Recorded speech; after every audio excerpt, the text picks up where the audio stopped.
tuned to the KnoItAllz podcast, man. We have the WeareDC4L, We Are Dallas Cowboys for Life team in. We'll have the homies in. And we finna really just get it in, man. I mean, it has been a good night and an interesting night for a lot of people. There's Afton, man. How are you? He said, how's that for rounds 2 and 3? SG. Man, it's a lot, man. And we're definitely gonna jump into it. I definitely have an opinion on that one. We're gonna get into that in a second. What's up, Claude? How you doing, man? First and foremost, man, I love my brother. You know what I'm saying? And I know my brother's heart, and I know him. And I knew that when he saw Darnell Washington fall to him, he did this number. He said, "Woo!" When he saw it, he did the Ric Flair. He said, "Woo!" I knew he was so happy. Look at him right now. He can't take it. He can't take it, man. Listen, and I'm gonna be real with you. The Steelers had a great draft thus far. I'm gonna let Tate get into it, man. Talk to him, Tate, man. Tell him about this draft that y'all got going on right now. Y'all on the heater. Man, all this, the draft just bring out everything, man. I mean, literally since yesterday, all the homies, the know-it-alls, you and Tom DC4L, the Slack channel with the Fans First Sports Network and the Steel Curtain Network, like everything just been blowing up literally with every pick. My phone does not stop buzzing. Yeah. But this Pittsburgh Steelers draft, man, me and Big G been talking quite a bit this evening. Ever since like 15 minutes before pick 32. We didn't know which way we wanted to go at 32. But we got Joey Porter Jr., Peasy Jr., and at that time, at pick 32, I was kind of between Peasy Jr. and Darnell Washington, right? That's who I was between. Yeah. Not knowing that he dropped like this. Yeah. Then we got Peasy Jr. Okay, I get it. So then when pick 49 was coming, I think me and G was talking. We was hoping for Drew Sanders, Trenton Simpson, or the D lineman from Georgia Tech. This was after pick 32. That's what we hoping for 49. And we got Keanu Benton from Wisconsin. And he's always been on the radar. I just thought he might have been the pick at 80 and not 49. Yeah. But he was on the radar. So we got him. That's okay. We need D-line help. Then I'm watching. I turn away from it for a minute. And then I turn the TV on, turn it back to the draft when it's getting close to pick 80 to find out we traded back 13 spots. And when me and G talked at the 49, it was like 6 or 7 players we was targeting, right, Big G? Yeah. And I said, man, we ain't gonna get none of them Big G's. We gonna pick for another 30 picks, and we got 6, 7 players we want. Big G said we gonna get one of them. We gonna get one of them. He said that. So we get to pick 80. We traded out of it. Got pick 93 from Carolina, pick 132. We traded back into the 4th round. Then at pick 93, we get the guy I wanted at 32. We get Darnell Washington. Oh. Man, if you look at the pedigree of these Steelers picks, Roderick Jones, Joey Porter Jr., Roderick Jones, top 3 tackle, all offseason been talking about that. Joey Porter, top 3 corner, all offseason been talking about that. Keanu Benton fits what we want to do. We need his defensive tackle. He's gonna get him and plug up the middle and stuff to run, and he'll get to learn some pass rushing techniques. Big Cam just gonna take him under that wing. You know how you do under that wing?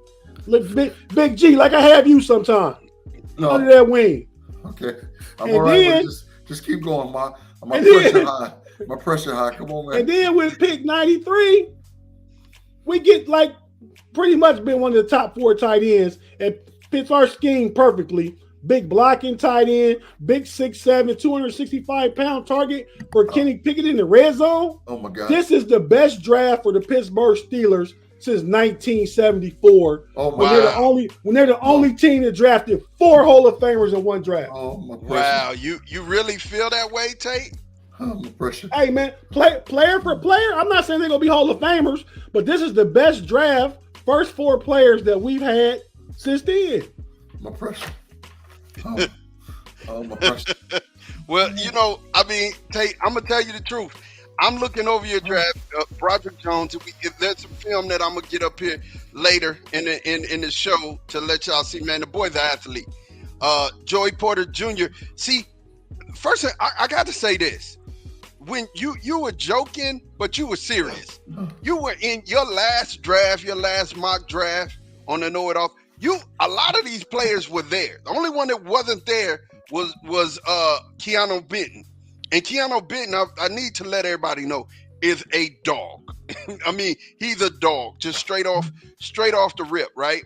But to have Broderick Jones first, right? To have Broderick Jones first, then to turn right back around and get Joey Porter Jr. Y'all traded back in the very beginning, which was crazy. I mean, traded up, and then y'all now are back at 32, and y'all still got the player that y'all were gonna take earlier in the draft, which I thought was just crazy, right? And then Keanu Benton, he was ranked, y'all got him with the 49th pick. He was ranked 58, but he's still a great player. And Darnell Washington, y'all got at pick 93, who was ranked 37. That is crazy. That's just crazy. Daniel Jeremiah had him ranked 33. Yeah. So why did he fall? I'm hearing about like medical stuff, but I hadn't heard anything about that before tonight. Yeah, I heard he had some knee swelling at the combine or something like that. You know what I mean? But I mean, I think he's big. He's large. He's a large man. He's large. I don't know what's going on, but he's 22 years old. He'll get better. So go ahead and take him. Don't make him come to rookie camp. Let him get healthy. Let him be ready for big boy camp. Then we see what we can do with him. I love the pick though. All right. So Big G, I need for you to come out of your coma real quick. I need for you to come out of your coma and give me your assessment of y'all's draft haul right now. Hey man, my wife had to come to the basement and check my pressure because things just wasn't. I don't know. I woke up and signs was everywhere and my blanket was everywhere and I don't know what happened. All I know is when Darnell Washington hit the board, I blacked out. And I came up and the next thing you know, I'm live on the KnoItAllz. This has just been, oh my God. Now, let me get myself together. I got to talk to the people. Jesus. Okay. This has been, Tate, you couldn't have said it any better. This has been the best draft we've had since 1974, man. And it ain't over with yet, man. We made trades to go up and down. We jumped back in the 5th round. We might be able to get one more guy that I've been praising and trying to get. And if he's there, we got an A+ draft, man. I mean, who's that guy? Oh, it's DeJuan Jones, tackle Ohio State. He might be there in the 5th round, and if we get him and all what we already got, I could have went to heaven today, man. I feel good. I feel good about where we sitting and things just done changed, man. You draft drunk, G? Oh, I'm all the way drunk, man. I don't know what to do. It's just I'm never at a loss of words. I just don't know. All I'm saying is Tomlin, you the GOAT, man. You the GOAT, man. You brought it on home for me, man. You the GOAT. So hey, man, you got to give something to Omar Khan too. I give it up for him too, but he's the new guy on the block. Tomlin been there a long time. Hey, let me ask you this, G. Yeah. I said the best draft since 1974 with 4 Hall of Famers. Yeah. Tell everybody who those 4 Hall of Famers was in that one draft. Well, we got Mr. Snell, we got Mr. Jones, we got Mr. Lambert, and we got Mr. Webster. Those guys caused problems for the Pittsburgh Steelers for a whole bunch of years, and I'm feeling sort of 74-ish right now because we about to cause a whole lot of problems. You feeling like that little 2-year-old baby you was in 72? Man, I'm feeling a trophy coming around here somewhere, man. I'm looking for a trophy. The light is off somewhere, and I feel it coming, man. It's just all good, man. It's all good. It's all the way back. Tom, tell me what you think about this draft haul, man. Talk to me. So yeah, Steelers draft haul. I mean, I think that there are some drafts where Broderick Jones would be the first tackle off the board. Like, I think that this was an exceptionally strong draft at the tackle position. So, I mean, what was he? Was he the fourth tackle off the board? Is that fourth? Number I mean, four. there's drafts where he'd be the first or second. There's drafts where he would go top 5. Like, that's the quality of a player that he is. So, Steelers got a really, really good left tackle. They got, one of the really good cornerbacks in this draft. Like, I think he has some question marks, but he's one of the most talented cornerbacks in this draft, no doubt. They got Keanu Benton, who, after Mozzie Smith, is the best, in terms of run defense, is the best defensive tackle in this draft. I mean, we're putting sort of Jalen Carter in his own tier, right? Right. In terms of just like specializing in, sort of a 2-down, run stopping defensive tackle. Like, he's after Mozzie, he's that next guy. Like, that's another really good player. And then Darnell Washington, I mean, he's more of a freak than Kyle Pitts was, in my opinion. Like, I mean, this is the all-time freak at tight end, I think. I mean, you look at his measurables and what he did, at the combine, and it's all just, he's in 90 plus percentile on everything: height, weight, speed, 10-yard split, arms, every possible way, every conceivable way. This dude is an absolute freak. And so, knee swelling or no knee swelling, I mean, what did they take him at 93? Is that where they got him? 93. 93. I mean, you have to take. I bet you that there were teams that had taken tight ends before then, multiple teams who had taken tight ends before then, and thought, if we knew Darnell Washington was going to fall all the way to 93, we would have just waited. We weren't willing to take that risk, earlier in the middle of the second round, but we certainly would have at the end of the third. Hey, I'm sorry. Can I correct something real quick? The homie Jason Winningham let us know there were 5 Hall of Famers in 1974. There it is right there. Yeah, Jack Ham. I missed one. Lynn Swan, Jack Lambert, John Stallworth, Mike Webster, and Donnie Shell was undrafted, and that was from HBCU. Hey, I was kind of hoping for Keely Ringo too. But go ahead, Tom. I'm sorry. Need one more. No, that was it. You got 4 incredible players. I mean, you may have ended up with 2. Like, it's not inconceivable that Broderick Jones could turn out to be the best tackle in the draft. I mean, like, all those guys, like, they're really close together, right? Yeah. Skoronski and Johnson and Broderick Jones, like, these guys are all, like, they're really comparable, and that's why they all went within 7-8 picks of each other. So it's like, it's not out of the question that you got the best tackle, the best corner, second best D tackle, and best tight end. Like, that's not like that. That's possible. That's a possibility. Oh my God! Oh, not best D tackle, best run stopping D tackle. But anyway, yeah. I mean, that's an incredible draft. First 3 rounds. I think it's just off the chain when you think about it. And I mean, there's still some picks to be made, right? Yeah. There's still some picks to be made. Let's talk about those right now. You got a round 4 pick, and then you don't pick again till 7. No, round we traded in and got a 5th for trading down from 80 to 93. So we pick in the 5th round. That's the 4th round is 132. I'm looking at it right now, Sean. It's 4. Y'all pick at 132 and 241 and 251. Yeah, because if we had got a 5th round pick, Big G, we would have had to take the homies on to do the 5th round pick on the Steel Curtain Network, but we don't have a 5th round pick, so we don't have no work to do there. Yeah, but it's okay. It's okay because it's Christmas, so it don't matter. It's Merry Christmas. Merry Christmas to the Pittsburgh Steelers fans. Get ready because it's time. It's time to go. Get ready. It's time to go, man. And when I started looking at it, I was looking at the draft. We were sitting here and Tom and I, we were kind of comparing our notes, and we were looking at things, man. And last night we got Mozzie Smith, right?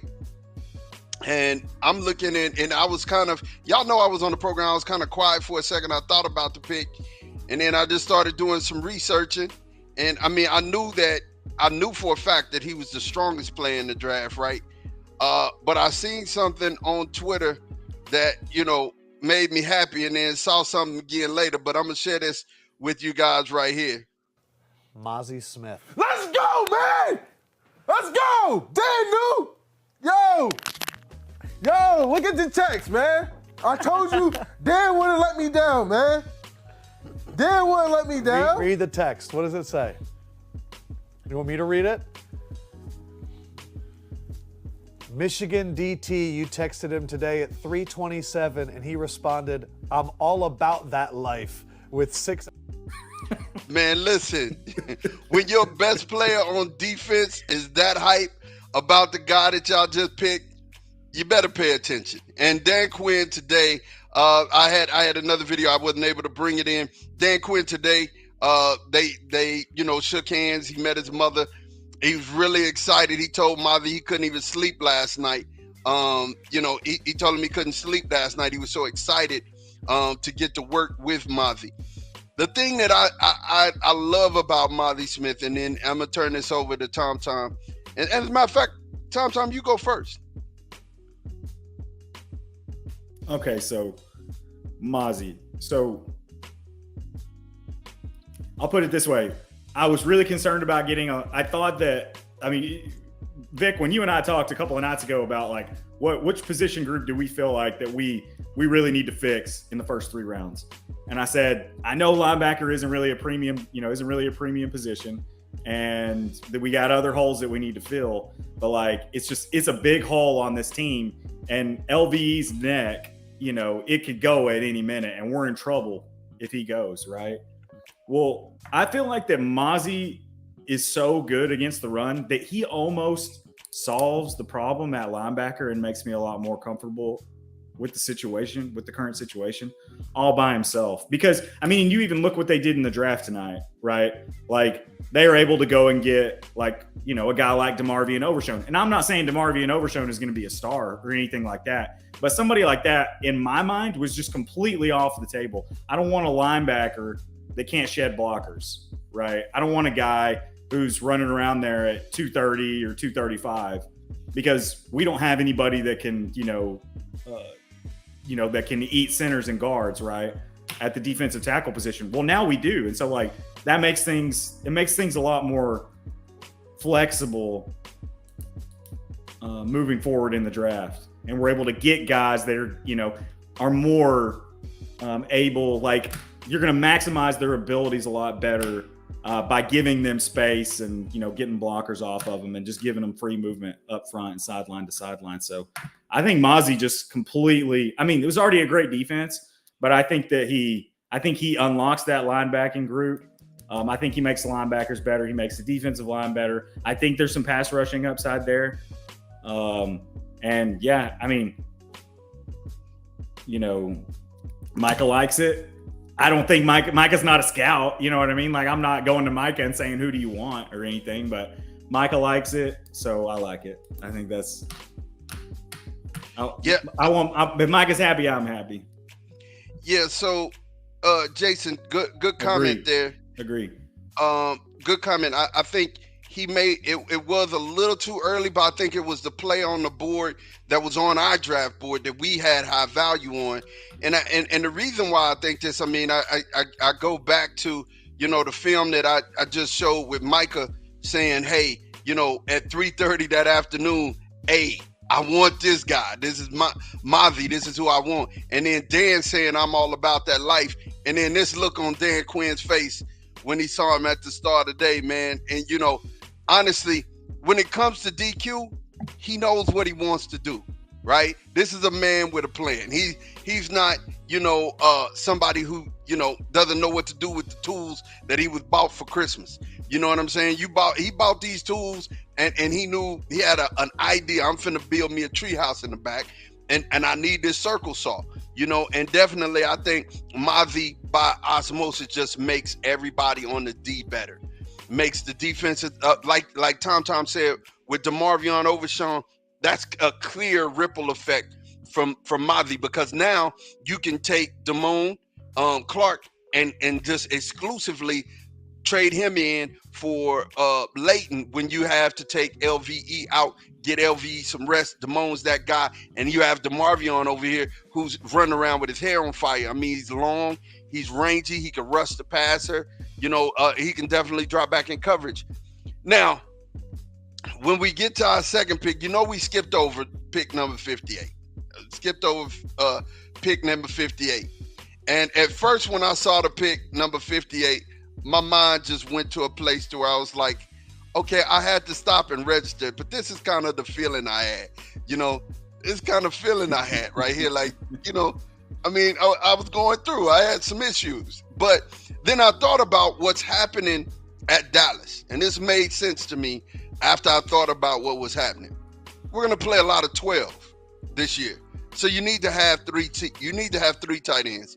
You got to have them so that you can put them on the field. And if we're running out of 12 formation and we're passing out of 12 formation, you need to have a third tight end that you can actually get into the formations and who can block and catch and be good near the goal line. So, you know, his Schoonemaker, I think's brother played for Texas, so we're familiar with the name. I just, you know, it's a pick. He was ranked in the top 10 tight ends. You know, I think this pick was really early. I think we pulled the trigger real early on Schoonemaker, but I understand it now that we're going to play a lot of 12.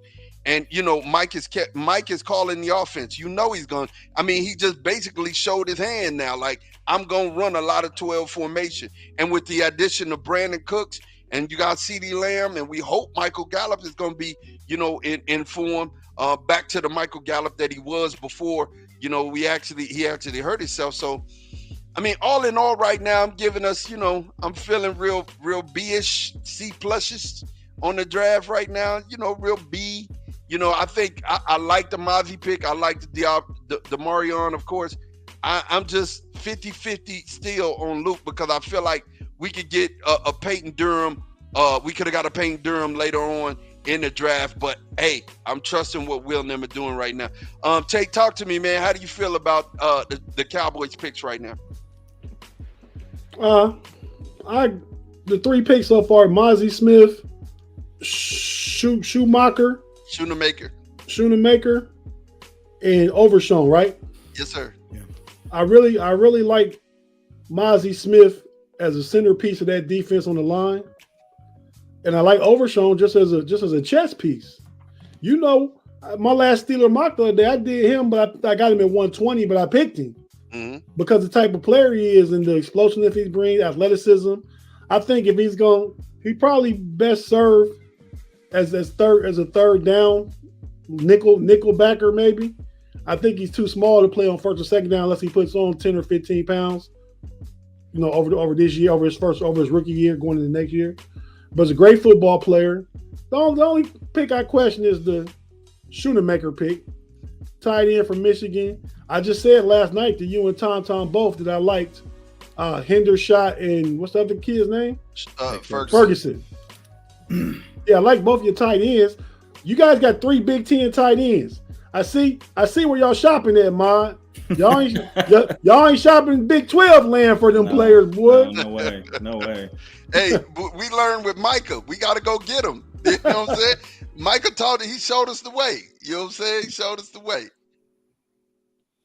Yeah, but no, I think you guys have a good. I think that Schoonemaker pick was. I don't want to say a waste because he's a player, he's a person, he's a blocker. But you could have did better if you had changed that 58 pick out with somebody else that was at 58 and after that you could see like, oh, we could have used him. I think you could have had like a B+ draft. Right now, I'd probably give you about B-. Yeah. So something that ends up happening in drafts like this, and like we all knew coming in that there's like probably 20 guys with like a first round grade, right? Like we come into this draft being like, it's not a deep draft. Like, and you don't have a lot of the top flight. You got good quarterbacks, you got good tackles, you got some good cornerbacks. But there's probably like, 15 to 22 first rounders or something like that. So like, if you're drafting at the end of each round, well, you're not getting a first, a second, and a third round pick on day 1 and 2, right? You're getting a second, a third, and a fourth. And so like, I do think that we need to adjust our expectations a little bit because, you know, Ahmad and I both came in saying, you know, we get back at 26. If one of these 2 or 3 guys aren't there, like we need to trade back. And like Mozzie Smith is definitely somebody that I would have been really, really happy with them taking at like 35 or something like that. But look, can I ask a question about Dallas's draft? Yeah. So what you guys have, just say, like I said, what could have raised your grade up and I think made you better. I think you got 2 out of 3 good picks. But imagine, even though he went a little later, imagine you took Trenton Simpson at 58 and then took Darnell Washington 90. How much better would you be with those picks? Somebody said Darnell Washington. So what you said? Somebody said Darnell Washington. Okay. I just. Yeah, did you say that name? I mean, we look better on paper. You don't agree though? You don't agree? No, I'm saying we would look better on paper. I think your assessment is good. I mean, I was thinking Trenton Simpson the whole way. Tom will tell you, I was thinking Trenton Simpson. I was like, yeah, we think we take Trenton or we take Drew Sanders at that pick where we pick Luke Schoonemaker. That's what I was thinking. You know, I was like, you know, that's who we gonna get. We jumping on them guys. But when he took Schoonemaker, there was smoke about this. There was smoke. There was definitely smoke. And then they did say that they were gonna go tight end in this draft. I, you know, just didn't know they were gonna try to do it early. You know, but again, you know, I think it would have been cool. It'd have been cool if we would have went that other way, Tate. But I you know, if for the 5th we'd all be drunk. I am happy with those 2 picks, except the middle. You know, like I said, I'm a little iffy on it. I'm a little iffy. But Big G, I need you to come out of your draft coma for a second, man. Tell me what you think about these 3 picks. For the Dallas Cowboys? Yes, sir. You know, I'm going to give you grace tonight, man, because things have been real good. Because I had a few signs ready to roll tonight for the Dallas Cowboys. But I will say this, and I told Mod this off camera, and I'm going to say it now publicly. Dan Quinn is the real coach of the Dallas Cowboys. He knows exactly what he's doing, and he knows how to get quality players to assist him on defense. I got all faith in Dan Quinn, but I have absolutely no faith in Mike McCarthy and Dakota Prescott. So until they do something to help Mike McCarthy and Dakota Prescott, they're going to have a beast mode defense. I can't hate on that. But they going to have to win and pray that somebody tear an ACL or a meniscus get broke or something like that, because they ain't got enough offensively. And I'm not making fun of them. I'm just telling the truth. 12 offense personnel. So I'm going to just come out of my coma just for a second. I said 2 years ago, 11 personnel was going to dominate the NFL. I said a couple of months ago now, I kept leading up to it, that speed is going to change the NFL, and it's an offensive league now, and you're going to see 12 personnel start dominating. I said that the running backs are going to come back into play. Oh, wow, we had 2 first-rounders go. I said that 4 tight ends was going to go in the first. There was 1, but how many tight ends went in the second round? Boom, it was boom, like, boom. Yeah, it was like 6. It was a run on it. It was like 6 or 7. It was like closer to 6 or 7 of them that went. Was it 6 or 7? I thought it was like 5. A whole bunch of them went in the second round, man. Like 6 or 7. No, you know, you're right. The Penn State tight end, the Oregon tight end, Darnell, the North Dakota tight end, Mayer. Yeah, they all the boys. Yeah. The boy from Iowa, they all went in the second round. So because you got to be able to, I understand how the Cowboys is building, but you got to be able to mash the gas. And if you can't get 30, you can't win. That's how it is in the NFL. So I love what the Cowboys did with Dan Quinn as the helm, because that man is a defensive genius. I like our defensive coach, but man, if we had Dan Quinn, there'd be trophies everywhere. I'm just saying, there'd be. I love our defensive coach, but if we had Dan Quinn, there'd be trophies everywhere. So I like it, but it is what it is. But hold on. So okay, I just want to hold on. Faithful comments. Right. Bobby Compton said, "What do you think of the Lions draft?" We're gonna definitely get into that, Bobby. He said thinking Brad Holmes knows what he's doing. We're gonna get into it. Yeah. Lamar Thomas said, I think this year's draft has depth. I think so too, and we're definitely gonna get into that. Tom, talk. Say what you was gonna say. Yeah, so I was just gonna say, the Cowboys can score 30, and they've been scoring 30. Like they've been scoring 30 a game. And you look at what they did against maybe the two best defenses in the NFL last season. You know, they put up 40 against the Eagles in that second game against them. And so it's just, you have to have an answer for everything, right? Yeah. Like you do. And they didn't have an answer for everything. So like, I think adding Brandon Cooks helps, but that's already a good offense. It's just, it was an offense last year that didn't have an answer for everything. In all fairness, that second Eagles game, Gardner Minshew gave y'all the last 16 points. Yeah. How did he give us the last 16 points? Out there throwing picks. Turnovers. I mean, that's defense. We can argue that there were three that we spotted them three in the first half of that first Eagles game. Anyway, I'm just saying it's a good offense. An offense is putting up 30 points a game. Like that's a good offense. Football is like that. You can't. I mean, everything happens in football, and the way it happens is the way it's gonna happen. You know what I'm saying? Can I ask y'all a question? Mm-hmm. What grade do the Steelers have for their draft? Oh man, I didn't even grade it, but right now I would say y'all are looking at an A. Yeah, y'all are looking at an A in the face. Okay. You know what I'm saying? I mean, in the face. Yeah, I'm giving. That's what I said. I'm being realistic. I'm giving the Cowboys a B- because I like I said, Dan Quinn is a heck of a coach, man.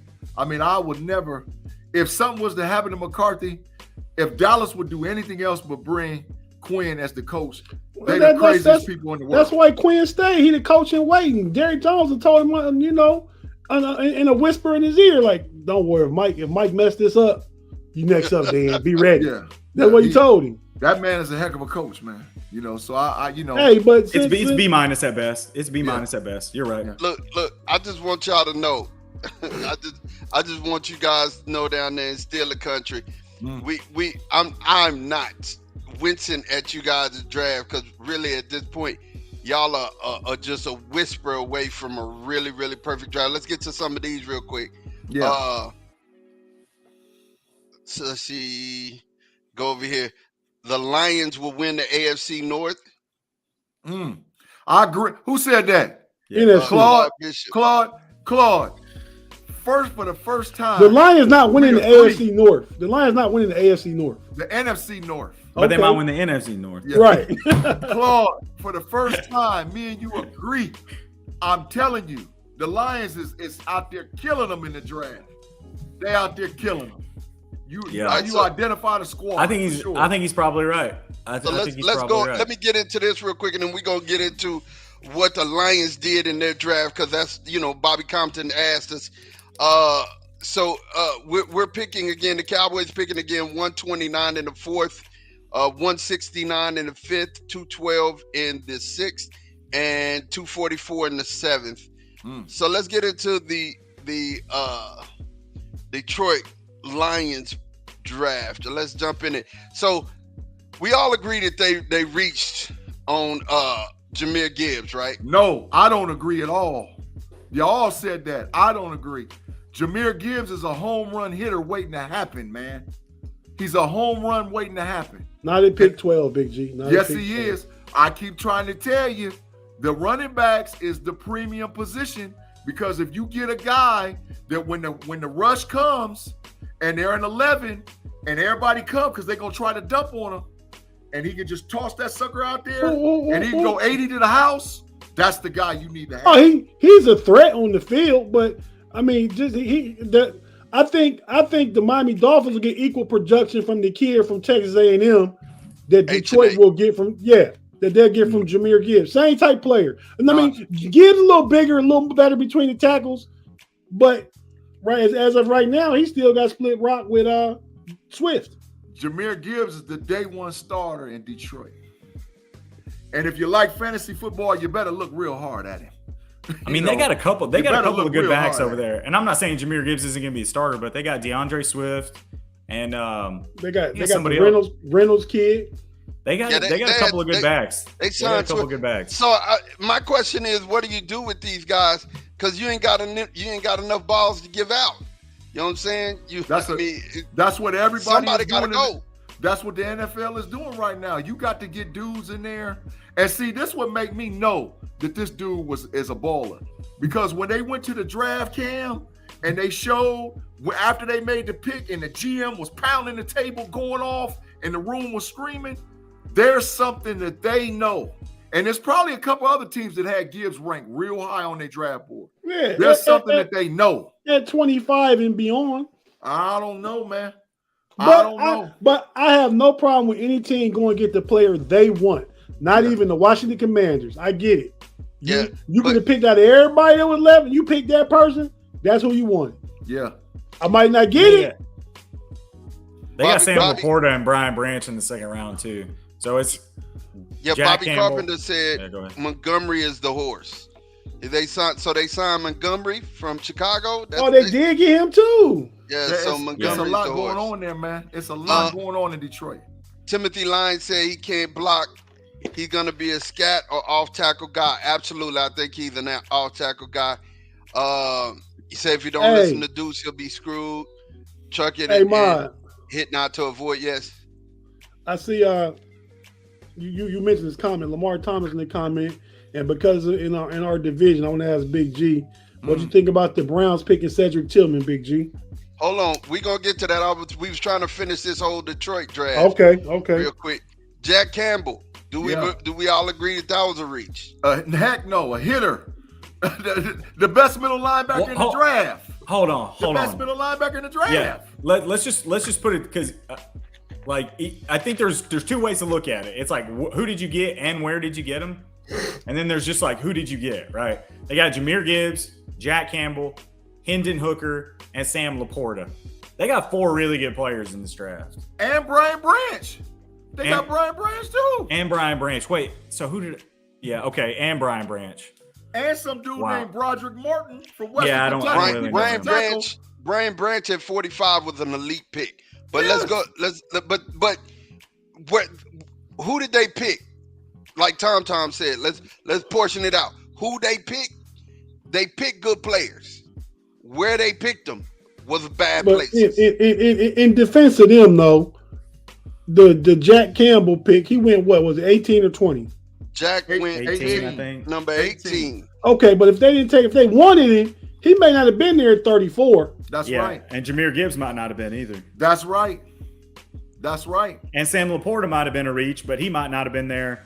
They created when was it that they picked up Branch? They created 45? the Sam Laporta pick by trading off 6. That's how they got Sam Laporta. And they created the Brian Branch pick by trading back again. So it's a good draft. They got everybody they wanted. It's a good draft. Yeah, they created by moving around, man. They took an oddball way to get there. Yeah. But they got who they wanted. So what do we think about Hendon Hooker there? Great pick. He the starter next year. He the starter next year. Next year, he the starter. So is next year 2023 or 2024? 2024. 24. He the starter. Is Goff's contract up?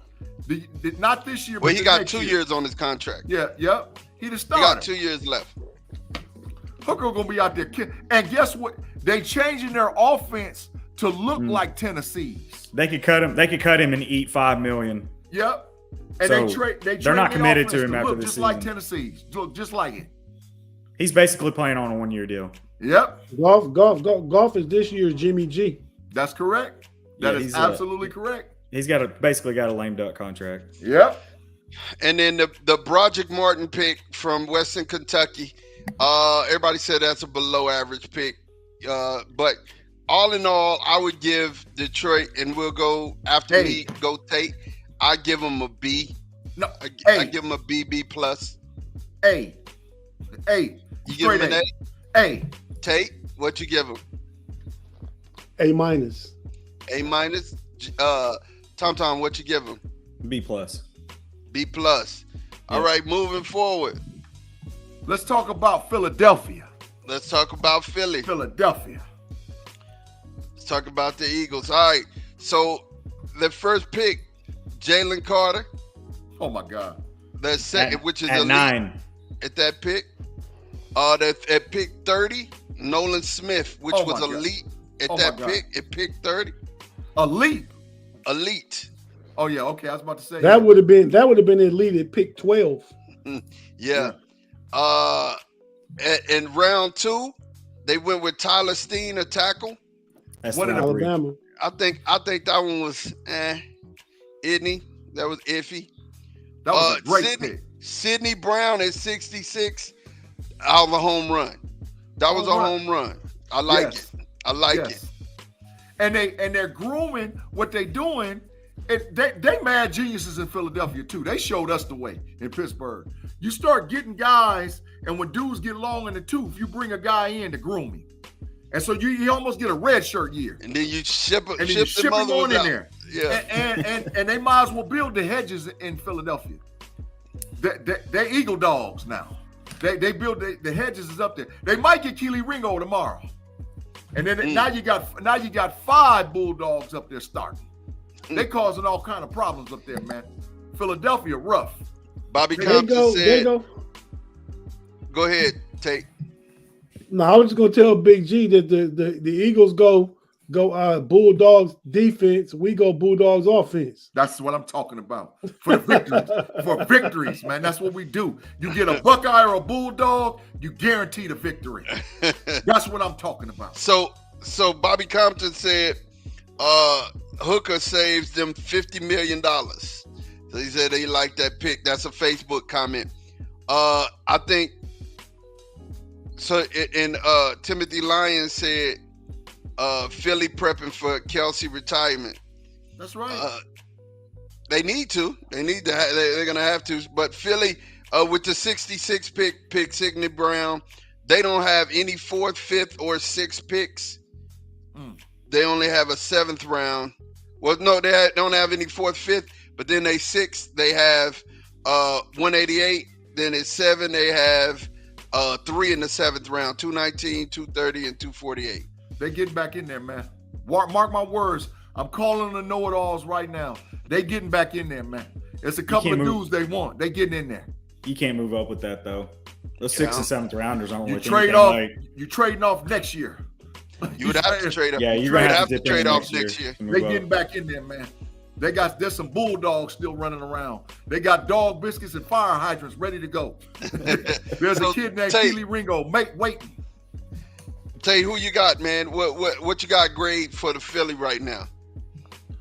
Philly, man, like Big G said, man, he do what they do. I ain't gonna say they showed us the way, man. We done had 3 Hall of Fame coaches, the last 50 years, and Hall of Fame GMs, But so I ain't saying, but they did help by letting us get Andy Wild over here and kind of give us a new direction to try and do things. Yeah, but showed us the way, man. We organizationally, we the best in the league. But as far as Philly's grade, man, I gotta give. How can I not give them an A, man?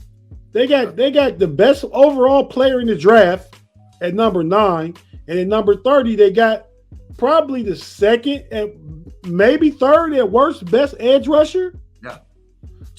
To come in and replace Hargrave. And they got Jordan Davis, another dog already. Yeah. And Kobe Dean, another. And the Kobe Dean coming back in linebacker. Okay. But that's not this year's draft. And then they got Nolan Smith to replace Hassan Reddick. When he's all that money, they get him off the books next year. Yep. So they're gonna have money on the books to get more young guys coming up for contracts, after their 4th and 5th year around the league. Philly doing this thing the right way, man. Yes, I definitely got to give them an A. It's a solid A. I don't know the last pick, that guy. I don't know him, so I'm not grading him. But everybody else, give him A. Tom, what you give him? Yeah, I'm just a little more stingy with my A's. Like, I don't necessarily disagree with anything that Tate just said. I'm just a little more stingy with my A's. I think Jalen Carter, just like Tate said, he might be the best player in this draft. Nolan Smith, I don't think he falls to 30 unless there's a lot of other teams that feel like that, there's some bust potential there. But I feel like Philly, because they're so deep, because they're so good, because they're so deep, because they don't really have a lot of holes, I think that they're in a position to be able to sort of take on a little more risk. Like they just don't have a lot of holes to fill. So they're saying, bring me whoever you got that's got upside, right? And Nolan Smith has a ton of upside. Yeah. You got a ton of teams drafting in the first round that just have so many holes to fill. So Philly's just being opportunistic there at 30. So like it's a good pick. Tyler Steen, he's going to slide inside and play guard for them, so they fill another hole there. Yeah. Sidney Brown, I mean, beast. Good pick. I mean, beast. And filling another hole. I mean, I don't think it's a gigantic hole. I mean, like I think they needed to get a safety, but they got a good secondary. What's the kid name? Used to Bob Sanders used to play for the Colts, right? That's exactly who he is. Yeah, that's exactly who Brown is. Yep. That's exactly. He will come up and take your head off, man. That you know what? Illinois had 3 DBs go off the board. They did. In 3 rounds, they had 3 DBs. They did. So Bob Sanders that big? I give 5'10". Bob Sanders was about 5'8.5", 5'9". Yeah, he was 206. I give Philly, just real quick, I give Philly a B+. Really solid draft. Really solid draft. A B+. On to the Titans before we get to the Bengals. I was trying to wait on B-Dirt, but obviously he's not coming. So let's get to that green beer again, man. What's he over there doing, man? Come on, B-Dirt. Come on, man. Let's get to the Texans. Tate, I want to know what you thought about this draft, man. Listen, CJ Stroud first, Will Anderson second, and they picked them 2 and 3. And then they picked number 62, Juice Scruggs, the center. And then Nathaniel Tank Dale. Awesome pick. What do you think about that, man? I think that's a great draft. Tom made me think I'm giving my A's too easily out. But I mean, come on, you get the arguably quarterback 1A, 1B at the most, right? Yeah. Yeah. And then you come around and get outside Jalen Carter. Jalen Carter wasn't going to go top 5 because of his off-field concerns. I won't say issues, concerns. That Will Anderson was the best defensive player on the board as far as just having a clean slate and ready to come in and rush the passer. And D'Amico Ryan coming from San Francisco builds that team around defense. So that's his pick. And then the center, Juice Scruggs, it was Penn State. Yep. Mm-hmm. Yeah, no, I like that guy. Another big. You can't you can't miss with Big Ten offensive linemen, man. No, you know what I mean? Yeah, I mean they just different because they play in the elements and they big corn fed and they just I mean the linemen like they get their skill players from down south in Texas and all that. But them linemen though, they from right there in the Midwest, eating corn and wheat and cows. They work on combines all day and night. That's all they do is be out there working on combines and baling. Right. It's the hay baling. That's what it is, man. Right. That's what it is. That Juice Scruggs is a solid pick, man. You want to get your quarterback some protection up front, and that's the center. So they're going to develop a relationship and come in this thing together. And then Tank Dale, I know why you like Tank Dale, Mod. Houston, Texas. That boy can run, though. He's from Houston. He's from Houston. He played at Houston. He's playing professionally in Houston. The boy's fast. I agree. I like him. I would have, because he's a lot like Calvin Austin we got, but I wouldn't have been mad if the Steelers picked him in the 4th. I mean, but he went in the early 4th. Mm-hmm. But I think that's a good pick for them. They need some, no pun intended with the center, but they need some juice. Mm-hmm. You know what I mean? So I like Houston's draft. I think they're heading the right direction with the coach and the change of the culture. The energy feels different. They was doing bad with when the owner said something about the let the inmates run the plantation or the asylum or whatever a few years back. You know what I mean? Yeah. And then Deshaun Watson filling everybody and stuff like that. I mean, Houston was getting happy ended. Houston was just in a bad place, but now that thing's getting turned around, man. So only because of Tom, I'm gonna give Houston a B+.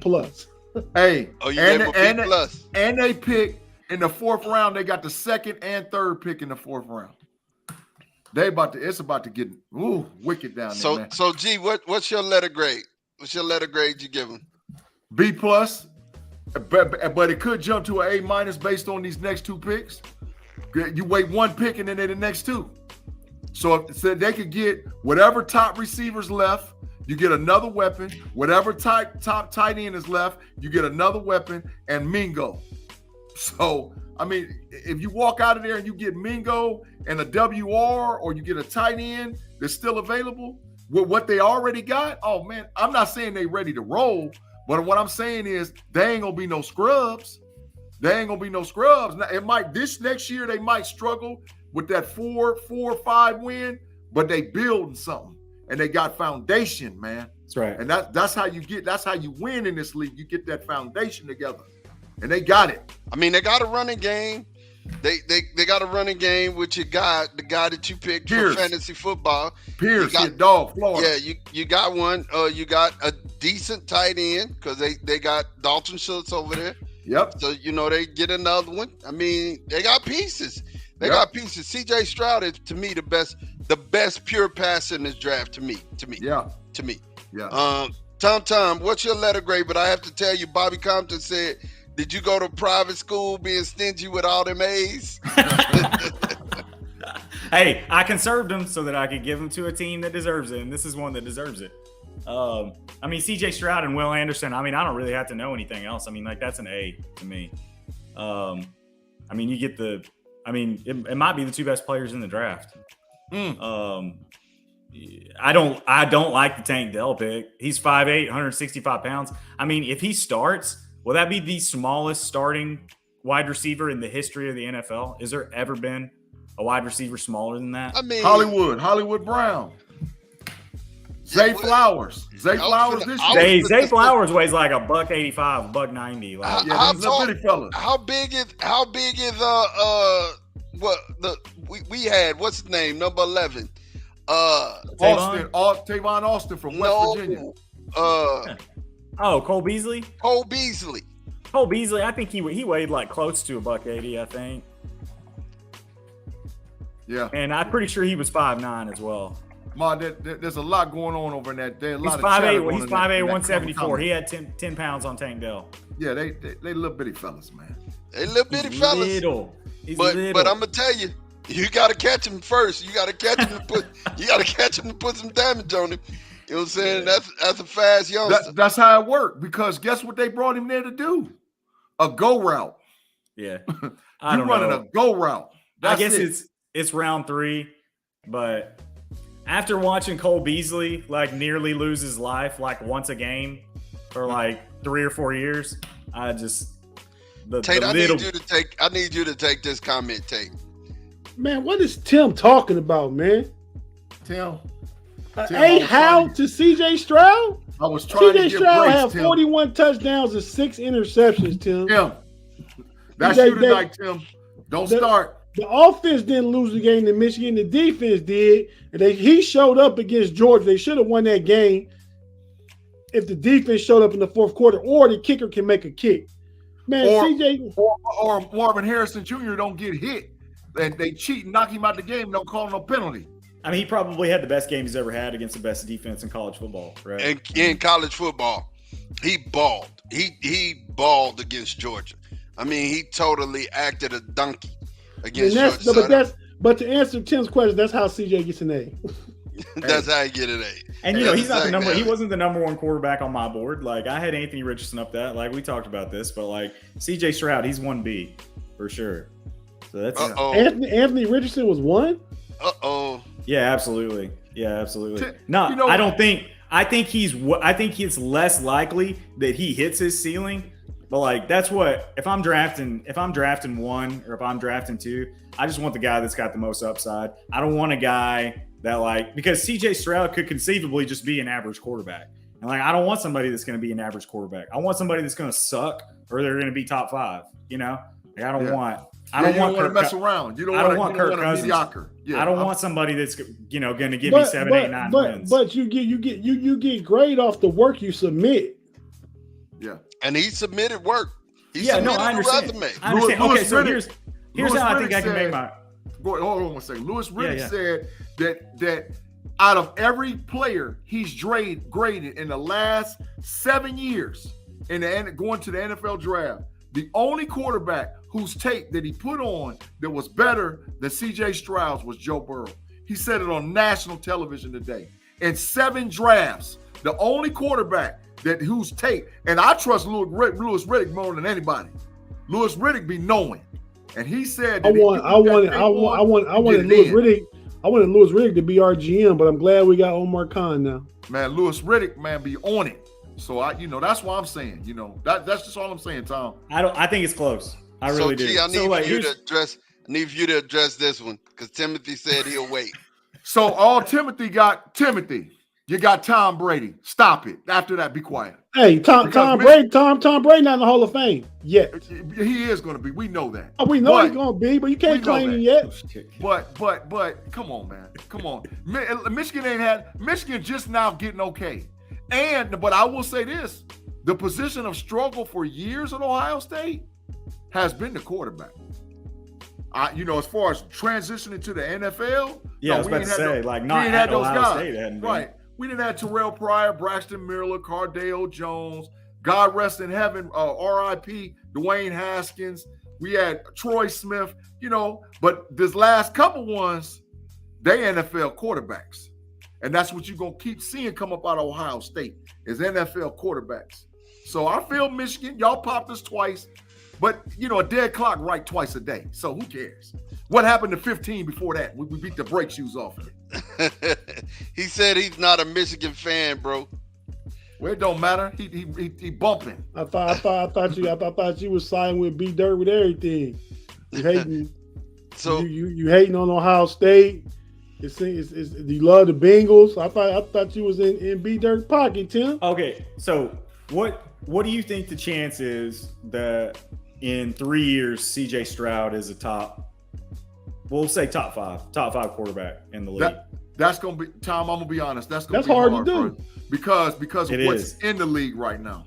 Yeah, I mean Josh Allen, Joe Burrow, Justin Herbert, Jalen Hurts, Lamar Jackson, Deshaun Watson. There's some hitters in there, man, and they're babies. The fair thing is to say top 10 because the top 10 is like musical chairs. Yeah, I'm just starting at top 5. I just want to see. I don't want to make it easy for you. I want to see. Top 10 is not easy. I'll ask. No. I didn't want to make it. I didn't want to make it an easy question for you to answer in my first framing. It's like I'm just gonna say top 5 first, and then we'll move back to top 10. Yeah, it's hard. That's gonna be hard. Yeah. And what do you think the chances in 3 years he's top 10? Like, what do you think? Probably about 30%. Yeah, about 30%. Because see, that's realistic. That's realistic. What's gonna make him that is what Houston continues to build. If they don't keep giving him weapons and all that other stuff around him, then he's not going to jump up. But if you got to remember that check this out. What happens? Because remember, Joe Burrow went to Cincinnati. They was trash, right? The next year, they drafted Jamar Chase and everything changed. What happens if Houston gets Marvin Harrison Jr. next year in the draft? Then come talk to me about C.J. Stroud. Yeah, it changes. No, I mean, I think you're making a really good point, and I think it's a point that we don't make enough. We act like the great quarterbacks are great regardless of what you put around them, and there's a couple that are like that. I mean, Pat Mahomes is like you move Tyreek, and it just didn't matter. They win the Super Bowl, right? But Big G. Yeah. What's happening? 3 years from now, who's the higher ranked quarterback? C.J. Stroud, Kenny Pickett, Dak Prescott. Dak third. Let's leave the third. So this conversation is between C.J. Stroud and Kenny Pickett. That's what. And right now I'm gonna roll with Pickett because what's going on in Pittsburgh. But right now Dak third, man. Come on. I'm not saying this. No. Big G. I always be hating on Dallas. I was on the phone with him earlier. I said, man, you be hating on Dallas. He talking to me, and the hate is real. He ain't trying to be a troll with y'all. I said, Big G, man, you hate on Dallas. What you say, B? You said the Chicago Bears are going to be better than Dallas. Yep. Look, I'm just gonna tell you, I'm not gonna get into this conversation on national TV, but I will tell you that my brother has had Dallas Cowboy blankets around him and asked me if he can get on the bus a couple of times. So we're not even gonna talk about. But let's talk about Cincinnati's. Let's talk about Cincinnati's draft. Let's talk about that. Cincinnati had Miles Murphy at 28. Round 2, they got DJ Turner. And round 3, they got Jordan Battle. They addressed some needs. How you feeling, Tate, about Cincinnati's draft right now? It's solid. They went all defense because their offense is loaded. We know that. Miles Murphy, DJ Turner, and last pick? Jordan Battle. Jordan Battle, safety, Alabama. Yeah, they needed a safety. I guess they needed a corner. I guess they don't want Eli Apple to come back. And that Miles Murphy pick, put him on the other edge, opposite, like Big G was saying last night, of Hubbard and Hendrickson and those guys, man. And the defense is getting more formidable. Yep. I mean, to hold people to 2021, because we know the offense is going to be around 26, 27 a game. So I like their draft. I mean, it's nothing spectacular. I mean, but it's solid. So when I was in school, back in me and Bobby Compton day, a solid grade would be a B, Tom. Are you okay with that one? I'm okay with that one. So, G, what you got, man? They all right. I mean, they all right. It's all right. You know, I mean, so what you giving them? What letter grade? Probably B. All right. They all right. All right, so we'll move. Tom, what you giving the Bengals? B. I mean, I think the first pick was at 28. I don't think it was anything to get super excited about. You know, Miles Murphy fell a little bit. DJ Turner, he's undersized, but super duper fast. Jordan Battle, he's a good little safety. I mean, it's good. B. Yeah, I say B minus, and I agree with Afton. He said I like those picks. Timothy Lyons said it was solid but not sexy. I got it. I like it. Next up, we got the Colts, man. And I'm gonna start with Big G. Anthony Richardson at 4.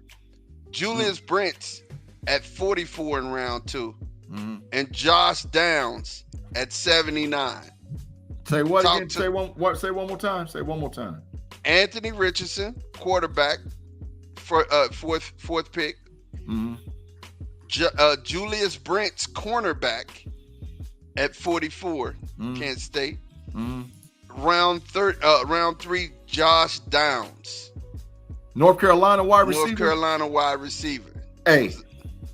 You give him an A? A. Because Tom, listen. And so you know I'm not biased. In my deal, as far as quarterbacks is concerned, Stroud was 1, Anthony Richardson was 1A. I don't like Young. Young gonna get hurt. You 5'10", 185 pounds, you're gonna get killed in the NFL. Yeah. So I went Stroud 1, Richardson, because I personally believe that Anthony Richardson has maybe the highest ceiling out of any player in the whole freaking draft. If they hit with him, they might raise up a trophy over there in Cincinnati. I agree with that. Because you can't teach strength, size, and speed. That's right. 6'4", 200 some odd pounds, 4'4", 41-inch vertical jump. You can't teach that. And a rocket for an arm. They just got it, and he's got a coach that's a quarterback whisperer, right? That coach, he knows how to turn quarterbacks into dogs. Frank Reich was a good backup quarterback himself. That's correct. Frank Reich is in Carolina.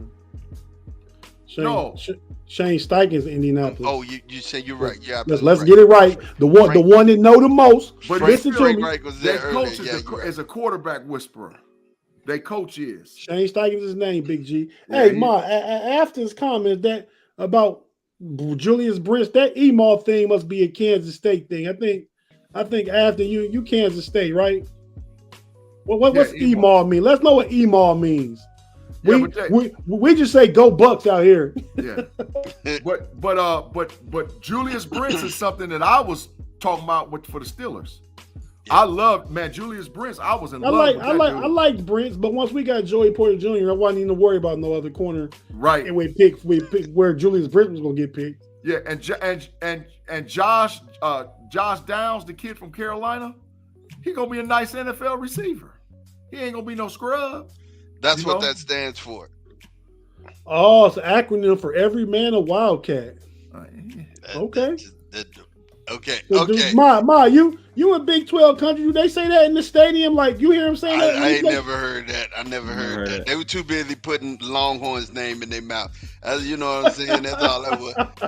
Tom, grade for the Colts. And first of all, let me say this, Big G. They picked 106 and 110 tomorrow. Oh yeah, they can hit it. They can hit it again. Tom, grade for the Colts. Yeah, I'll give him an A.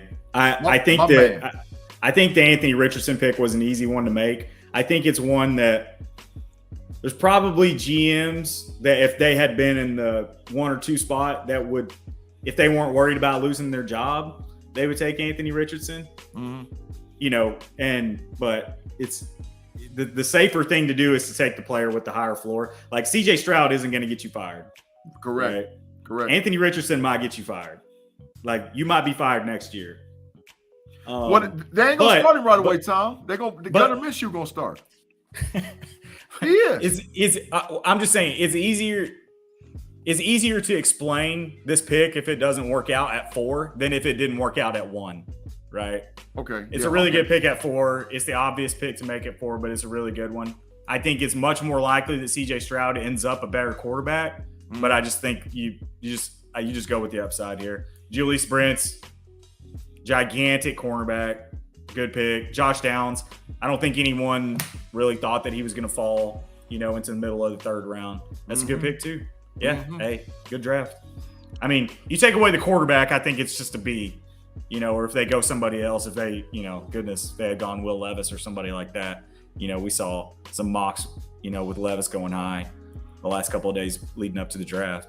But I think they made the right choice at quarterback and then made solid picks in round 2 and 3. So I give them an A. Tom, they're going to be running zone read with Anthony Richardson and Jonathan Taylor. Ooh. Hey, it's going to be nasty. So Tate, answer this question and give me your grade. Anthony Richardson, if they try and start in week 1, they setting him up for failure. Yep. I think he has to at least. Now they could have packages for him where he comes in and runs some packages just to get the feel of the NFL game and help create success around the red zone and stuff like that. But to just say go out and start week 1, go set him up for failure. So my answer to that is no, Claude. My grade for them, I like Anthony Richardson as a talent, the pedigree, the upside, the potential, the ceiling, all that stuff. But I think that's what you give him, Big G? A. Yeah, I think that's what you and Tom's grades based on is the ceiling of Anthony Richardson. And I can't grade on that. I got to grade on the pick being the pick. He's a good player. They picked Josh Downs. They just got rid of Paris Campbell. They kind of like the same guy. Paris might be a little faster. But sometimes you can change the scenery. But so Paris and Jalen Hyatt going to be a problem over there in New York.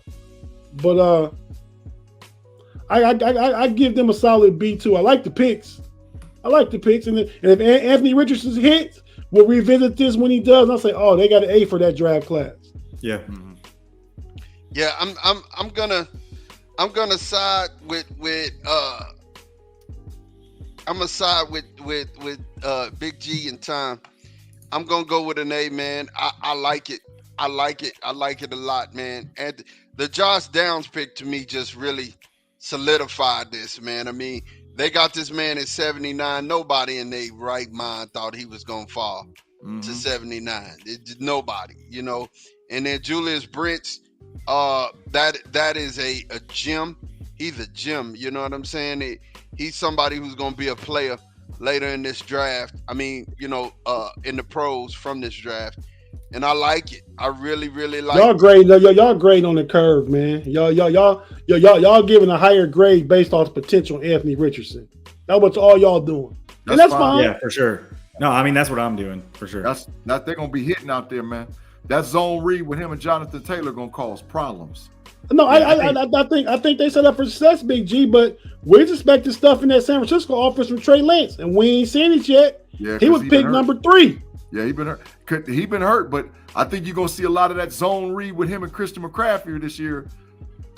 Out there killing them too. I hope so. I'm rooting for the kid just as a player, not so much the 49ers, but I want to see Trey Lance be successful as he can. Yeah, that zone read is out there killing them, man. But Tate, you're right. This is gonna be a D- draft in 2 years, or it's gonna be an A+ draft. One or the Agreed. other, right? And I mean, if Anthony Richardson hits and Julius Brent and Josh Downs are busted, it's still gonna be an A+. Yep. Like even it's pretty much just does Anthony Richardson hit or not? And to me, I'm not necessarily projecting that he's gonna hit. The only reason I just give him credit for making the pick is I just feel like you got to take a swing. You know, Will Levis isn't the pick. Hendon Hooker's not the pick there, and you got to get a quarterback. And like, that's the guy. I agree with that. Same thing I was telling my Steelers brethren in 2020 when I wanted Jalen Hurts, and they drafted Chase Claypool at pick 49, and Jalen Hurts went at pick 52. I was mad. I was hot. Look at me now, Jalen Hurts. I was hot. I was hostile, man, that they didn't pick him. So, first and foremost, I got to say, Bobby Compton is over here just cutting up. Said Ryan Day is Lloyd Carr. He went ahead and put it out there. But the according to PFF, man, they gave 2 elite picks and 1 good one to the Tennessee Titans. So let's talk about their draft, right? Peter Skoronski in the first round at pick 11. Will Levis, the mayonnaise drinking in the coffee guy and biting bananas whole. And Tajay Spears at halfback from Tulane at 81. I'm gonna start with Tate, man. Tate, talk to me through this. We got one other team that we're gonna do, and then we'll be done for tonight. But tell me, how you feeling about this, man? I like Tennessee's draft. I mean, it's nothing spectacular, but with the first pick, Skoronski is a top 3 tackle, right? We talked about it earlier, Tom. Skoronski, Paris Johnson, and Broderick Jones. I don't know how Darnell Wright slipped in there. I mean, he was on my radar for 20, 25-ish. But he got in there, which made Broderick Jones dropped us, so great. But Skoronski is going to replace Taylor Lewan, great pick, replacing an all-pro with a high pedigree first-round talent at the same position. Will Levis, obviously Malik Willis is not the answer. Now, I just patted myself on the back for Jalen Hurts. But last year I was wrong because I wanted Malik Willis over Kenny Pickett. I was terribly wrong. Glad they didn't listen to me that year. But I mean, I like the Will Levis pick where they got him. They got him at 33. He had a first round grade coming in. And I mean, y'all don't believe in him. I'm not saying that I do, but come on, man. If you get a guy, a top 4 quarterback at pick 33, you're doing good. You're doing good. I mean, if y'all gonna give Anthony Richardson, who played 13 games, didn't do much, and the Colts an A, Tennessee did a good job going up to get Will Levis. And then the other they ranked him as an elite pick. Yeah. I mean, he was, man. If you look at all the evaluators big boards, Will Levis is somewhere with a first round grade, somewhere in the top 31. Now, I didn't get picked overall 7th pick is where it was ranked. 7th? Okay, 7th. See? So to get him at 33, that's incredible value, whether you like him or not, Big G. And then the running back, I'm not sure what's his measurables, Ma. I don't know. Is he a big back like Derrick Henry? He 5'8", 205, but he runs the 4.40. I got some size to him. Yeah. I mean, it sounds like a good pick. I mean, Henry getting long in the tooth, he ain't getting no younger. So I mean, I like that draft again because I'm not giving easy A's no more. I think they got positions of needs and talented players. I'm gonna give them another solid B. I'm in a solid B house now. You're in a solid B. Well, I mean, PFF gave 2 elite grades, elite grade to Skoronski and an elite grade to Levis, and a really good grade to Spears. Tom. It's like a B+, A-, somewhere right in there. It's like I feel like I'm kind of contradicting myself a bit by by giving the Colts high grades based on them picking Anthony Richardson where they should have got him. And I completely agree with Tate. I think that Will Levis was the right pick to make at Tennessee. And I don't think he has the upside that Anthony Richardson does, but he's got a lot. He's got it, but he does have a lot of upside. And I mean, like that's like Tate's saying, like that's at 33. Like you got a top 4 quarterback in this draft at 33. So I mean, you got to say that's a great pick, right? He could. I'm looking at G. I'm looking at G because he can't wait. I can't bring. I'm just saying he could hit. He could hit like you're saying, Tom, or he could be Jake Locker, another Jake Locker for him. Yeah, but they got him at 33 this time, not in the first round. And also with Skoronski, like, I mean, I'm not a scout, but I can talk myself into thinking that I can watch cornerbacks and I can watch receivers and I can watch, quarterbacks and, know something. But I can't usually talk myself into, watching offensive tackles and being able to tell the difference between a Peter Skoronski and a Broderick Jones. But like when I just saw him all, pretty much this entire, the last like 3 months, seeing him go number 1 in a lot of mocks in terms of being the first tackle off the board. And he just didn't look as impressive to me as, Paris Johnson and Broderick Jones. Like he just didn't. So, I mean, I think he's a really good tackle. I think he's going to be good, but I mean, I just don't think he's on the same. I don't put him for whatever that's worth. I don't put him on the same level. That's a good evaluation, but I think it's because the wow factors with Paris Johnson and Broderick Jones, the athleticism. Yeah. Peter Skoronski is a technician. Yeah. If you watch his hand placements and the way he does everything, he's highly technical at his position. That's why he's up there. Yeah. He allowed just 6 total pressures and 474 blocking snaps. Pretty good.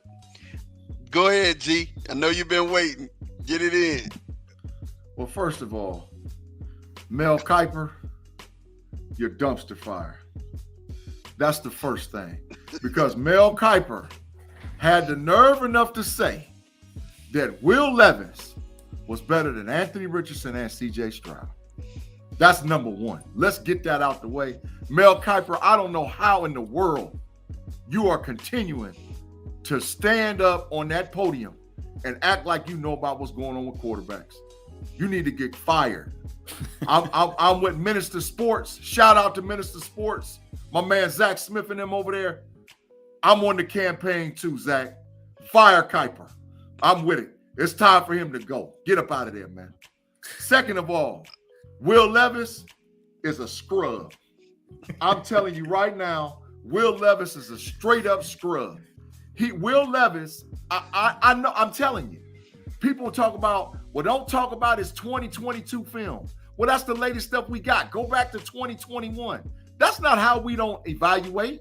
We evaluate based on what have you done for me and what have you continued to do. So his 2022 campaign, he was a scrub. Kentucky was scrubs. He couldn't hit the broadside of a barn with a fire hose. That boy was trash. I'm telling you straight up. And if Tennessee invests anything outside of this year, trying to build him up and get him, Tennessee, you ain't gonna smell the playoffs for 10 years. If you keep trying to build this boy up, you ain't gonna smell it. Now, the other two guys, they marginal, right? So Spears, the running back, did y'all know he tore his ACL and MCL and he has no cartilage in his right knee? So what that's telling me is he's only going to have maybe 3, maybe 4 years to play in the league. That's it. He ain't going to be, his body's not going to be able to take that punishment. Take it from a guy who tore his ACL, MCL, and ICL. Your body can't take that, man. So that was a marginal pick. And then the Skoronski, he got short arms. I played Division I college football. I know about what's happening on when an offensive lineman got short arms. I'm not saying he's not gritty and not grimy. I'm not saying that. But I'm saying that if you want to get a guy that's doing something to make your franchise and move the ticker, he wasn't the guy. So my overall grade for the Tennessee Titans, D. Wow. This is why you watch the KnoItAllz right here. This is why you tune in. Skaronski got little arms. Kenny Pickett got little hands, but what's that mean? It means a lot when it's a big difference between little hands of the quarterback and little arms with an offensive line. Well, I think for 4 years he was blocking Aiden Hutchinson. He probably blocked Chase Young. He probably blocked Zach Harrison. Go back and look at the film. That's what we talking about. That's where he at. Go back and look at the film. No. He had a good, decent game against Ohio State because Northwestern play Ohio State every other year. Go back and watch when he played against Chase Young and Nicky Bosa, and watch what happened. I mean, he was punished. A freshman then. I mean, Go back and look and see what Hutchinson did to him 2 years ago. Punishment. All right. Punishment. So the last team we're gonna look at, they got their first pick in the second round, and I think they really did a good job. And that's the Denver Broncos. They helping Russ out over there, let him cook.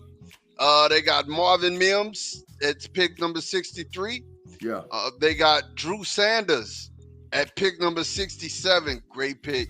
Riley Moss, cornerback, first white cornerback I've seen in a long time.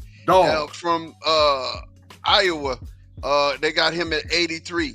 So let's talk about this, Tate. What you think about those three players, and give me your rankings.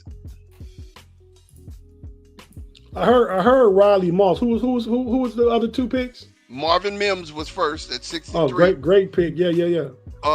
Drew Sanders at 67. Oh yeah, I remember now. Now that you said those names, I remember seeing a good pick to Denver.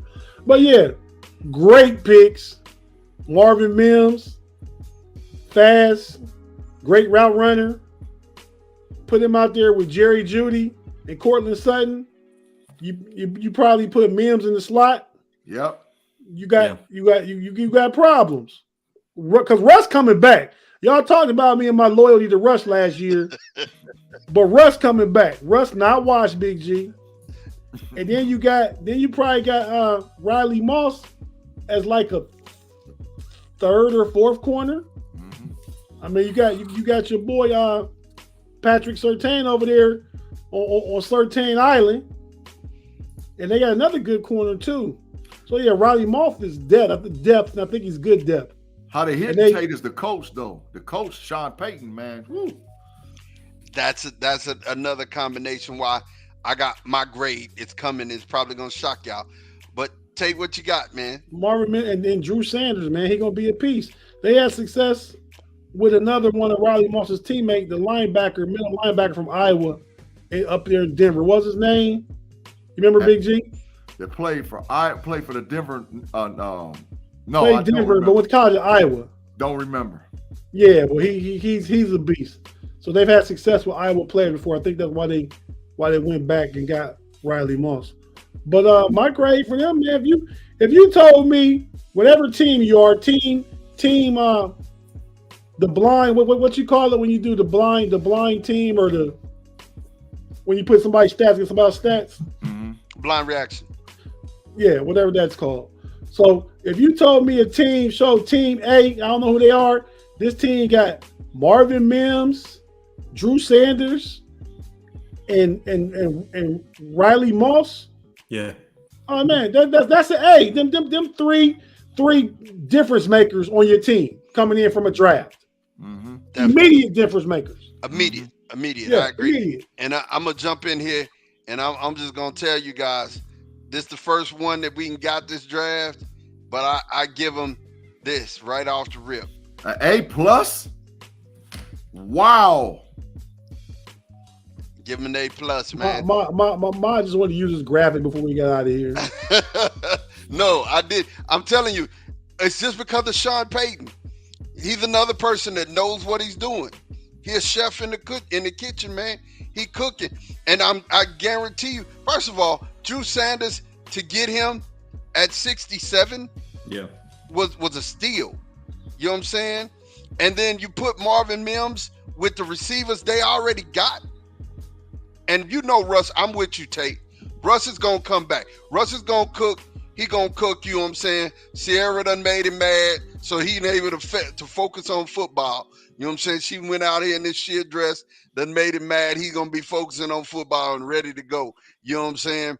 He gonna be ready to go. So Russ gonna be cooking, and then they got defensive help, and that's what they needed. You know what I'm saying? They needed some defensive help. So I'm gonna tell you, hey man, A+ right now so far. And I forgot about KJ's Hamler.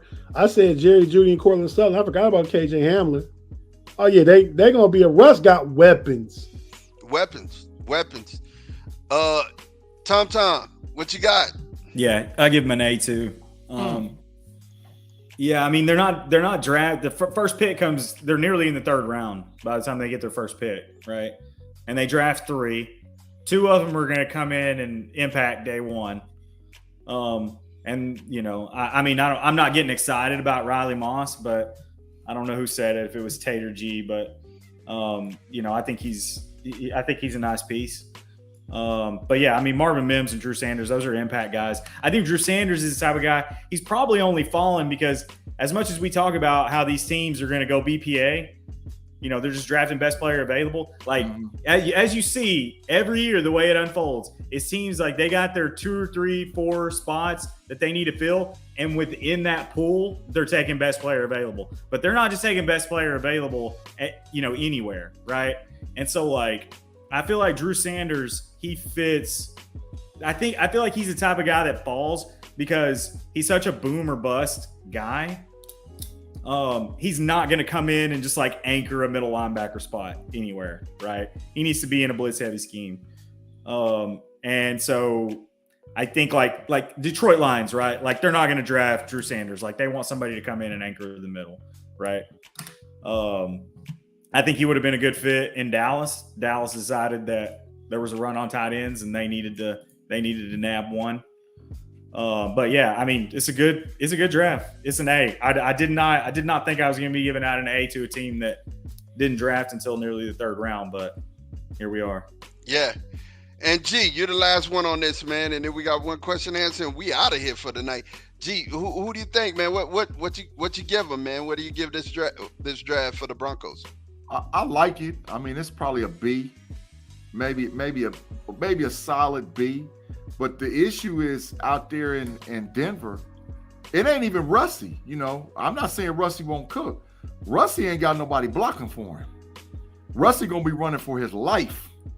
So until they get, and Javonte Williams is coming back off an injury, so I got to see if he can still run the ball because he does take pressure off of Rusty. So if Williams can come back and run the ball, all right. But I like the picks. Does it help them from a standpoint of making them better as a franchise? Yeah. But until you get that offensive line taken care of, ain't nothing going on over in Denver. But I will say this too. Denver didn't have a pick until today. And they traded around and ended up getting 3 picks. So that's why I'm giving them a B, because they started filling needs based off of 1 pick. So that I like that move, the moves of Denver, but it's still a B. And before we go, we'll answer this question because Claude asked it. Tom, who you think, based upon the draft, wins the AFC North right now? I mean, I can see the Bengals. The Bengals are my pick. The Bengals are my pick. I mean, all other things being equal, I think it's really close, but I think they have the best quarterback in the division. And so for me, that's a tiebreaker. I think it's really close. I think Kenny Pickett is solid. I think Lamar is obviously Lamar. I mean, you're talking about an MVP. You know, guys won the MVP in the past. He's had trouble staying healthy down the stretch. So I'm a little worried. That worries me a little bit. You know, I don't think I'm expecting that the Browns are going to be better than they were last season. I don't think that the Deshaun that we saw after suspension, like, I don't think that's who we should expect him to be moving forward. But yeah, so you got a lot of good teams there. I think the Steelers are going to be better. I think the Ravens are going to be really good. I think the Bengals are going to be really good. But I think Joe Burrow's the best quarterback in the division, so I'm gonna give them the edge. Well, I'm fixing to go ahead and shock the world on this one. If I'm gonna put them in order in this order, it would be the Browns at 4, It would be the Bengals at 3. It would be the Steelers at 2. It'd be the Ravens at 1. When I look at, if you can get 80% out of what's my guy's name? Play with the Giants. He just signed OBJ. If you get 80% out of OBJ, Zay Flowers is gonna help you. And him and his Lamar and his tight end has always had a thing for each other. And then you still got Devin Duvernay over there, who's returning special on the special teams, returning punch, doing this thing. And then of course you got J.K. Dobbins. J.K. Dobbins is back a year off of, last year he was his first year back from hurting himself, and he's back. I think he'll be back this year, and then the RPO is gonna get serious, man. It's gonna be, and then that Trenton Simpson pickup, huge for their defense, man, huge. So, I mean, they did well with Huntley as their quarterback, right? They did well with Huntley as their quarterback. So, man, you put Lamar back in the thing, man. It's a Maserati again. It turned into a Pinto. And then you got to look at what Pittsburgh has done through this draft. And Kenny started cooking at the end of the year.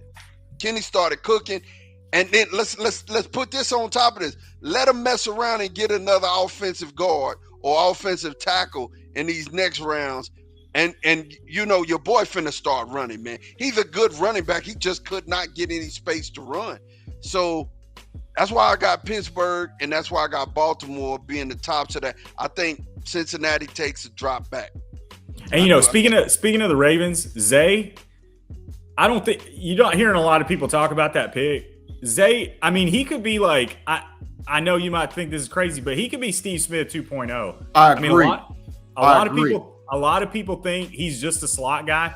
He can play on the outside. I know he's small, but he plays like Steve Smith. This dude is going to be good. I mean, he could for real be the best wide receiver in this class. Like, this guy could be really, really good. Yeah. Anyway, I just wanted to get a little Zay Flowers love in there. All right, you guys, we're getting ready to get out of here, man. Quick little parting shots. Quick. Let's go, G. Parting shot.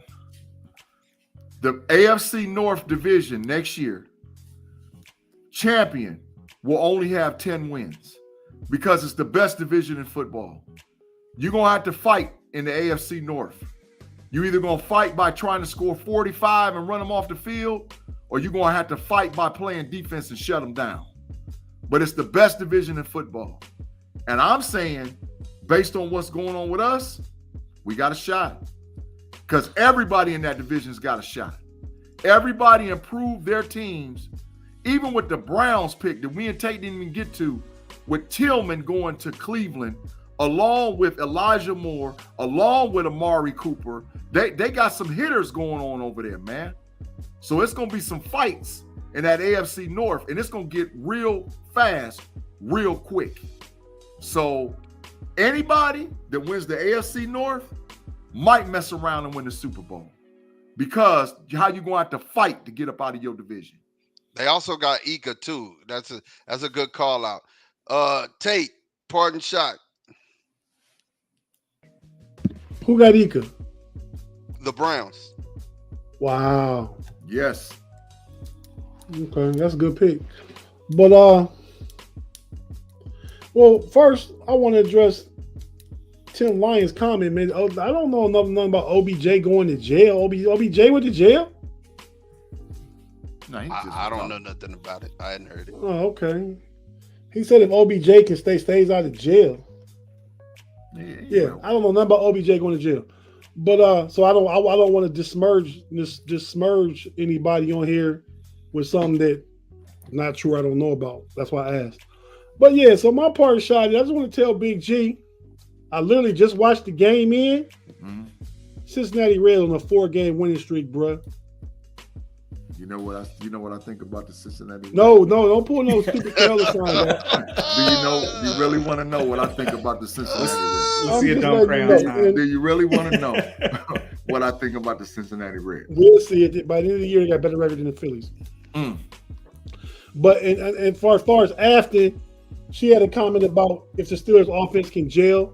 And Ma, you said if they get some interior alignment, man, we didn't got two interior alignments free agency last year and this year in free agency. The dude Siamalu from Philly, big. Oh, that's right. You did. That's right. Beast. That's right. And the big boy Herbig, his brother just got drafted tonight. Yep. He about 6'5", 340, big boy. Yeah. So we got some competition on the interior, and Broderick Jones is gonna make it a 3-man competition with Dan Moore and Chooks for the tackles. But I think the offense can gel. I think this back to Afton's comment.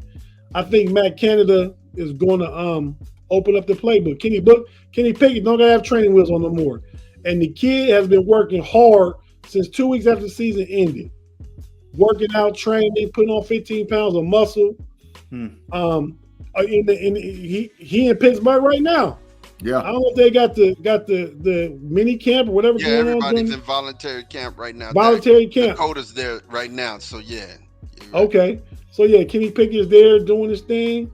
So yeah, man, I'm looking for the offense to open up and be able to score. And with these new additions with Broderick Jones, Big G, hold your chest. Darnell Washington. Yeah. You know what I mean? You got your boy. You got your boy. Who we just get? The receiver. Allen Robinson. With Najee coming back and Calvin Austin healthy. Oh yeah, man. I think the offense gonna get. I'm not saying they're gonna lead the league in scoring, but they're gonna be. My heart. They're gonna be in the top half of offensive production, top 16 this year, compared to being like 28 last year. I like it. Tom, parting shot. Man, I don't have much. This is really great being on with you guys.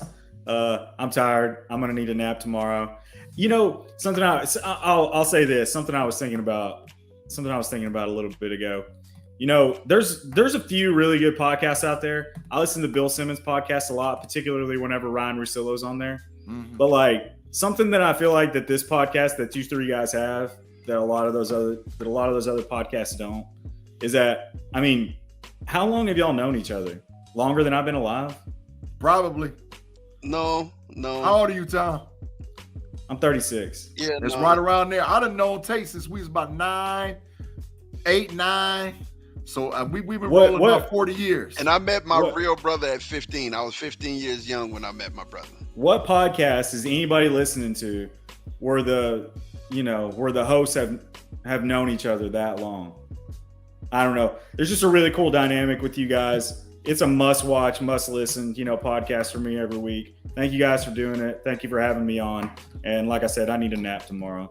Wow, thanks, Tom. That's the nicest thing anybody ever said, man. You about brought me to tears over here, man. No, this is a great pod, y'all. I appreciate that. Keep it up. I ain't even got nothing to say after that, man. I mean, basically, I just want to thank everybody for rocking with us and being here for our draft, recap. Make sure that you like and subscribe, share it with somebody, like and subscribe, like us on Facebook, Twitch, Twitter, so that when we go live, you'll definitely get those notifications. Also on TikTok, we usually would have went live on TikTok tonight, but I didn't get a chance to set anything up.